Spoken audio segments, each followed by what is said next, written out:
বাজারের মতন তরকা বাড়িতেই কিন্তু বানিয়ে ফেলা যায়, তাও 2 মিনিটে। তো আজকে রেসিপিটা হচ্ছে তরকা, তো চলো রেসিপিটা শেয়ার করা যাক।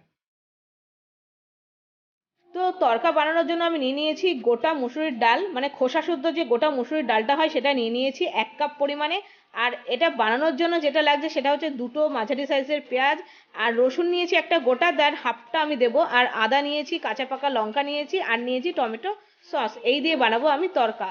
আর এই তরকাটা করছি আমি পুরোটাই ভেজ। এবার চলো ডালটাকে আগে পরিষ্কার করে ধুয়ে নিই। তো দেখো ডাল আমি পরিষ্কার করে ধুয়ে নিয়েছি, এবার আমি 10 মিনিট মতো একটু সোক করে রাখবো। আর এদিকে দেখো সমস্ত কিছু পেঁয়াজ আদা রসুন লঙ্কা সব আমি একসাথেই চপারের মধ্যে চপ করে নিয়েছি। আর কড়াইতে দিয়ে দিয়েছি সর্ষের তেল, 2 চামচ থেকে 2.5 চামচ আমি তেল দিয়েছি। দিয়ে আমি সব যে চপ করে রেখেছি আদা পেঁয়াজ রসুন কাঁচা লঙ্কা সব এগুলো একসাথে ভাজতে দিয়ে দিলাম।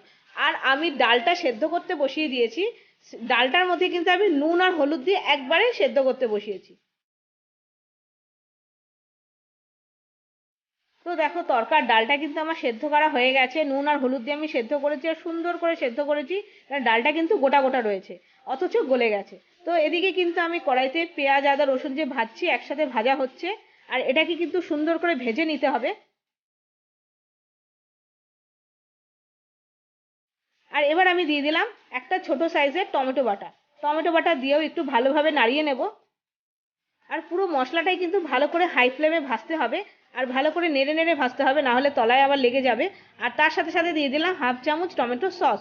1/2 চামচের বেশি টমেটো সস দেওয়ার দরকার নেই, কারণ টমেটো বাটাও দিয়েছি বলে। আর যদি টমেটো বাটা না দাও তাহলে 1 চামচ মতন টমেটো সস দিয়ে দেবে। তো এবার ভালো করে ভেজে নিয়েছি। দেখো সুন্দর ভাজা হয়ে গেছে, তেলও ছেড়ে দিয়েছে।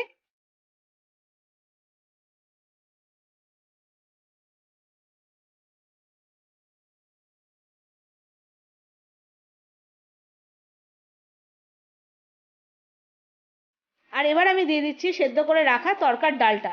আর তরকার ডালের মধ্যে যেহেতু নুন আর হলুদ দিয়ে একবারে আমি সেদ্ধ করেছি, সেই জন্য এই ভাজা মশলার সময় কিন্তু আমি নুন আর হলুদ কিছুই দিলাম না।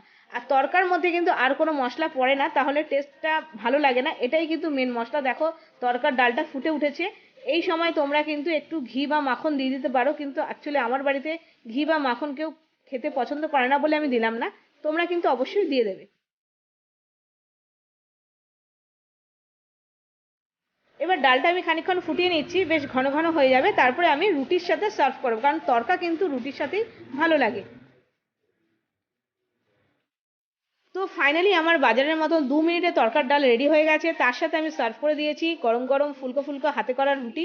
তো তোমরা এটা বাড়িতে বানিয়ে ফেলতে পারো, বানাতে কিন্তু একদম বেশি সময় লাগে না, আর টেস্টি খুব হয়। এটা ব্রেকফাস্টে বা ডিনারে কিন্তু দারুণ চলে।